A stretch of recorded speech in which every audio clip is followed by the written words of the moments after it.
Hi, I'm Lucy Parsons and I'm an academic coach, and I'd love to invite you to my webinar, How to Achieve Your Academic Potential with Less Stress and More Success. So on the webinar, I'm going to talk to you about 3 common mistakes that students and parents make in the GCSE and A-Level years. I'm going to share with you my step-by-step framework that helped me and has helped hundreds of my clients reach their academic potential.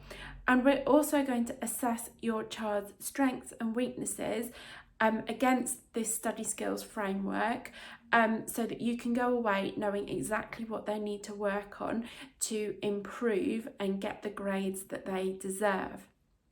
So if you'd like to sign up, I'd love to see you there. You can click on the link, the button above or below this video, and choose the most convenient time.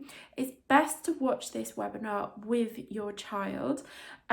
That's the way you'll get the most benefit from it, and you'll go away singing from the same hymn sheet as each other. When you sign up, you'll get an email from me with a success sheet that you'll need to use while you're watching the webinar. And I really hope you find it useful, and it's a really positive step forward for you in the GCSE and A-Level years. Take care and hope to see you there.